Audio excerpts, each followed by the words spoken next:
And does the RBI have any kind of ballpark estimate for how much these 2000 rupee notes were being held in unaccounted cash? So that is something, Zaka, that that piece of data will come up post September 30. So RBI has clear data of how many notes, 2000 rupee notes, it has printed over the last 7 years. And RBI has, post September 30, RBI will also have exact data, the specific data on how many notes have actually come back to the banking system, these 2000 rupee notes.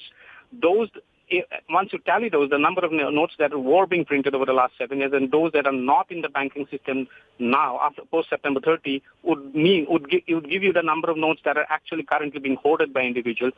Since these will continue to remain legal tender, you probably expect these will, these are going to be used in transactions for various kind of activities, probably even real estate, which is where the deals operate outside regulatory boundaries in a very opaque system, or even say products like gold, etc., commodities like gold, etc. But how many notes were printed and how many are returned to the banking system after 30th September is going to yield a very interesting piece of data, because that's going to be the marker of how many notes are being hoarded by individuals and organizations. It's interesting, Pallavi. I think Gaurav has a great point. Even when demonetization happened, the expectation of the money or the currency that would come back into the formal banking system versus the reality of how much actually came, there was a substantial shortfall. Similarly, in the case of the 2000 rupee note, as Gaurav was saying, because it's a high value denomination, the fear is that people are using this to hoard cash, unaccounted cash, and therefore there will again be a gap between the amount of currency, 2000 rupee notes that the RBI had actually printed, and the amount that would actually return back to the formal banking channels. But if you look at the wording of the note which has come out from the RBI, it very clearly says that there is not going to be any effect or impact of it on the currencies available with the government or the bank notes in circulation. So it's not going to make much of a difference if you go by the notification coming in from the RBI just issued a short while back. That's one. Adding on to the point of people are holding and storing money, the ourselves have done many of these stories, Zaka, and they have often been reports of how this 2000 rupees high denomination was also being used for not very national activities. It was also being feared that this was the money which was being used to fund terror activities, and how it was going across the border. This is also a concern which I remember Nirmala Sitharaman, we would often ask in her briefings at the Finance Ministry office, and she would say, yes, this is a concern which we have been observing. There have been reports and inputs we have been getting from the Home Ministry. This is just by the side. This is just adding on to the point which has been made by Gaurav about how the 2000 rupee denomination was used to store money. The concern with the government and Home Ministry was also that it was easy to use this high denomination currency to actually carry on those terror activities or anti-national activities against the country, and therefore it was something which was being monitored.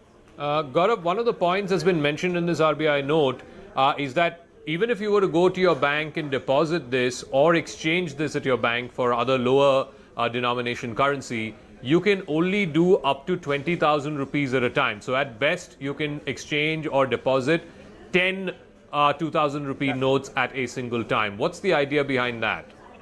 So the whole idea behind that is actually, this is going to be very interesting, because anyone who has more than 10 2000 rupee notes is now going to stagger the visits to the bank by by multiples of 10 notes each, because the moment you start depositing, say, 22,000 rupees, that is 11 notes, then it becomes a red flag within the banking system, and scrutiny could be launched against you, because anyone who is depositing more than 10 rupees at a time at one go in the bank actually crosses a threshold in which he or she could actually be brought under scrutiny. So this is the threshold.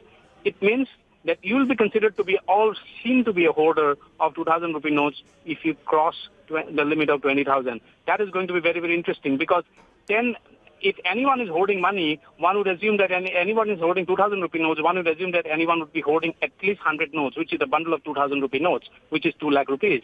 Now, if you can only go and deposit 10% of that bundle of 100 rupee notes, it means you will be considered to be a suspected hoarder.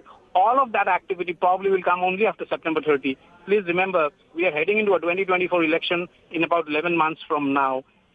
After the data is collated after September 30, you never know where the scrutiny are going to land. Now, one interesting data point that's been shared by our research team, and this is of course from the RBI's annual report, as of 31st of March 2023, by value, the value of 2,000 rupee notes that were in circulation were 13% of the total value of currency that was out in the market, 13.8%. In the year 2017, this is right after demonetization and right after these notes were introduced, 50% of the value of currency in circulation was that of 2,000 rupee notes. Now it's come down to almost 1/10, from half to 1/10.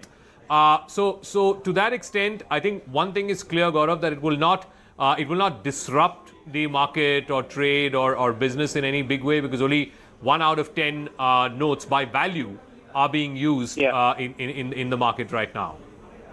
No, this is unlike demonetization. This is not a shock. So it is not going to be a shock, because it is not, the government is not withdrawing the notes and saying that these notes are going to be illegal from tomorrow or day after tomorrow or even after September 30. Even after September, this will continue to remain legal tender. But coming back to the point that we had discussed a few minutes ago, is that progressively the circulation of 2,000 rupee notes have come down over the last 3-4 years. And this data that the research team has put out actually underlines that point. In 2017, 50% of all notes in circulation were of 2000 denomination. As of March 31, 2023, 13% of all notes in circulation are of 2000. So clearly, the number of notes in 2000, a number of 2,000 rupee notes have significantly come down ever since these were introduced. It had a very short life of 7 years. The reason it had a short life is something that the RBI in its annual report is likely to underline when it's going to come out in the next month or so, probably in July. All right, Pallavi, I think we're getting more data from our research team, and this is fantastic data points that are coming out. So when it was introduced in 2017, right after demonetization in November of 2016, the value of 2,000 rupee notes that was in circulation was 6.73 lakh crores. That was, at that time, 37.5% of all the notes in circulation. Over the last 7 years, it has come down from 6.73 lakh crores to 3.62 lakh crores. It's almost halved, in fact, more than halved in the last 7 years. And currently, it constitutes only about 13% of all the notes that are in circulation as of March 31st, 2023. But 3.62 lakh crore is not a small amount, Pallavi. You know, I'm going to go back what the RBI in its notification says, and just to use their words, that a majority of the 2,000 rupee denomination notes were the ones which were issued before March 2017, and the lifespan indicates is for 4 to 5 years, and therefore the 2,000 rupee denomination indicates exhausted its lifespan. And also the second point, the denomination is not commonly used for transactions.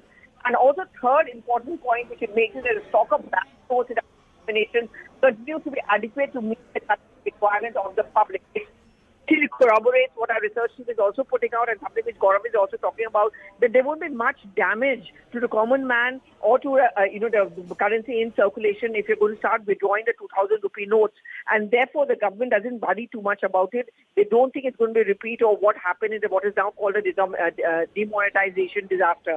First of all, the government is not calling it demonetization. That's certainly not the word which is being used over here in the Finance Ministry notification. They are just carefully calling it a withdrawal of 2,000 rupee notes because it has exhausted its lifespan. So that's one key point. But the rider over here is when you put a limit that you can only deposit 20,000 rupees at a time, there could be a bit of a panic. And I suspect that there will be people who start making a beeline to their respective bank accounts, and they're going to start depositing the money into the account. Is there going to be a limit to how many times you can keep on depositing the money? Well, the timeline has been given quite a long one, actually. 30th September still means a couple of months away. In the meanwhile, the government also wants to send out this message, and that is what we are being told by Finance Ministry, that everyone should accept the 2,000 note. No bank can refuse to accept 2,000 rupee notes if you want to deposit it there. If you are going, as a consumer, you want to spend that money, no shopkeeper or trader can refuse to take the 2,000 rupee notes.